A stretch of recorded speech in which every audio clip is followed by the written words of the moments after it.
예, 안녕하십니까. 성선하라 서원건 목사입니다.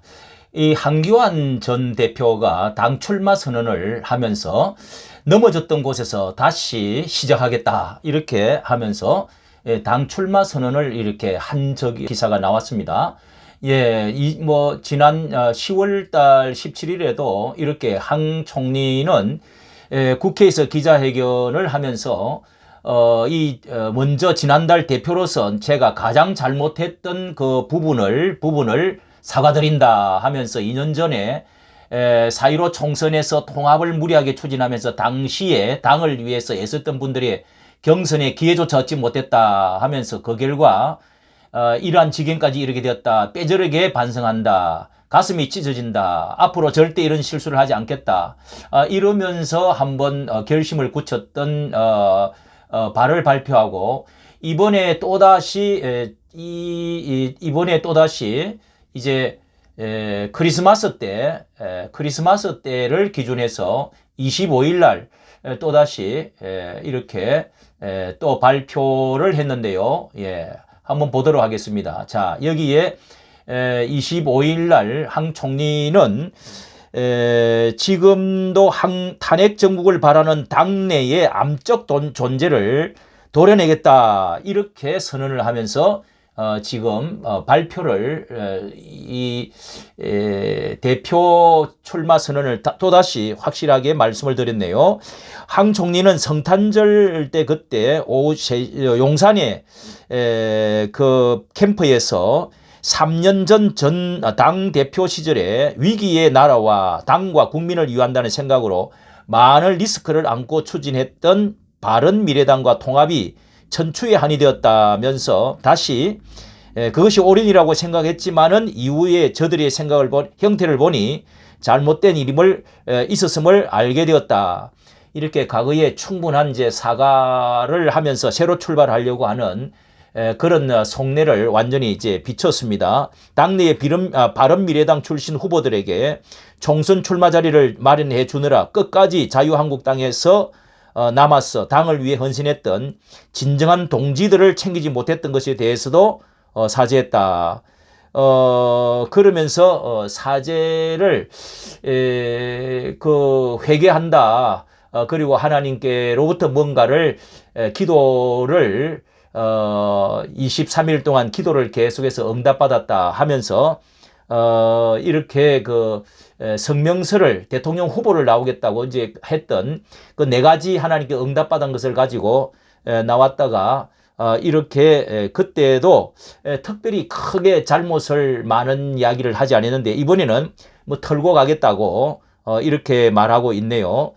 그렇게 해서 다시 들어온 국민, 나라, 당 그리고 국민이 뽑은 대통령을 위해서 일하는 것이 아니라 반대로 나라 망치는 민주당의 충실한 대변인 노릇만 하고 있다며 통탄하였다. 이 세력은 종북 좌파와 힘겨운 싸움에서 그들을 이기기 위해 당을 위한 한 일은 아무것도 없고 오히려 내부 총질만 하면서 분열의 정치로 민주당을 거들어주고 있다.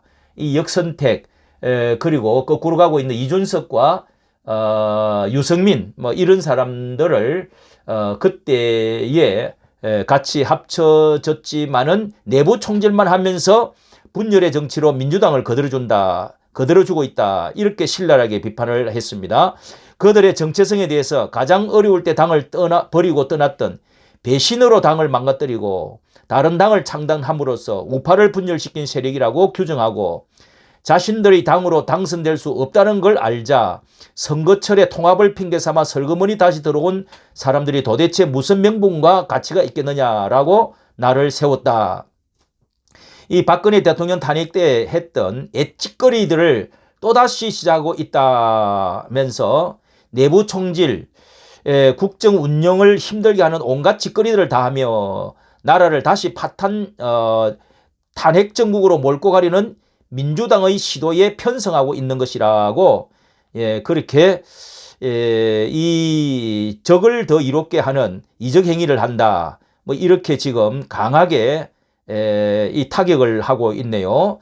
암덩어리를 깨끗이 도려내야 된다. 이렇게도 주장을 했습니다. 탄핵 시도에 발맞추려는 자 특히 이날 기자회견에서 이 국민힘 당대표의 출마 선언을 한 이후로 30년 민주 정권론을 언급을 하면서 자유민주 정권이 이어져야만 대한민국이 바로 비로소 자유민주주의 국가로 굳게 설 것이다. 인재를 키워야 된다.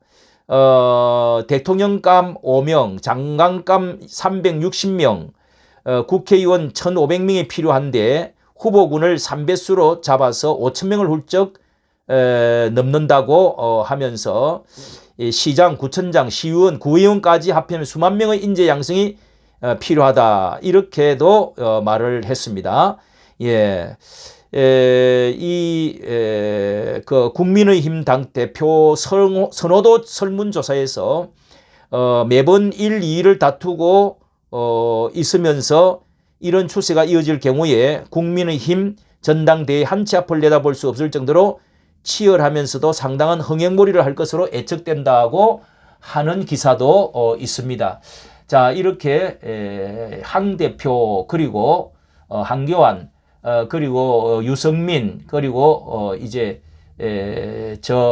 나경원 그리고 이제 김기원 뭐 이런 분들 다섯 빅 파이브라고 하는데 과연 이 황교안 전 대표가 이런 것을 뒤에 완전히 그 회개하고 청산하고 많은 사람들이 그것을 진정성을 정말 알아주고 그의 그 공안 정국의 강점 그리고 그의 또 기독교적인 어떤 세력 그리고 그의 또 총리의 이런 그 경력 뭐 이런 것들을 얼마만큼 인정을 해줄 것인지 그가 탄핵 정국에 있어서 과연 희생적인 그런 용단을 내린 적이 있느냐 이런 것들도 판단의 어떤 기준점이 되어지지 않겠나. 그리고 또 한 가지는 광화문의 전강훈 목사님의 그 세력이 지금 굉장히 그 상승세 공고한 윤 대통령을 당선시키는 데에 형력한 공을 세웠다고 인정하는 사람이 많은 가운데 이번에 또 당원에 의해서 100% 대표를 선출하는 법을 바꾸어 가지고 규정을 바꾼 상태에서 전 목사님을 따르는 견고한 많은 그 광화문의 세력들이 당원에 가입을 해서 전 목사님의 세력 입지가 굉장히 이제 강화되어진 가운데 한때 저희들이 목사로서 또 유튜브 전체를 모아가지고 과연 그 대통령 후보로 나왔을 때 정말 그 회개하고 새로운 출발의 진정성이 얼마나 있느냐 하고 한번 저희들이 모인 적이 있었는데 그때 이제 전 목사님의 각각에 가면은 표가 떨어진다 이런 그 말이 새 나가가지고요. 제가 사회를 보는 가운데 그런 적이 있어가지고 전 목사님이 대노를 한 적이 있었습니다. 그래서 저는 30%가 아직도 그래도 기독교 세력 그리고 광화문에 많은 사람들이 전 목사님을 비롯해서 밀어주었던 그분들에게 더 손을 내밀어야 된다. 정말 그 미안하다. 이번처럼 이렇게 정말 빼저리게 정말 그때는 제가 부족했다. 그리고 다시 한번 기도해 달라. 다시 한번 그러면서 접근을 했었으면 저는 30%가 부족했다. 이렇게 주장을 함으로써 저에게 뭐 언론 특보하고 이렇게 해주었는데 저는 거기에 탈퇴하고 나왔습니다. 그렇게만 했더랬으면 좀 더 좋은 조건을 가질 수 있지 않았겠느냐. 이번에 보니까 아주 지난번에 그 확실한 실수, 잘못, 미안함을 짚고 뒤로 하고 넘어가서 이렇게 새롭게 출발하고자 하는 의지를 보여준 것에 대해서 뭐 높이 이렇게 다시 평가를 하면서 좋은 일이 또 하나님의 나라 그리고 이 땅에서 하나님의 나라가 이루어지기를 예수왕국 복음 통일이 이루어질 수 있는 뭐 기회가 주어질 수 있기를 바랍니다. 감사합니다.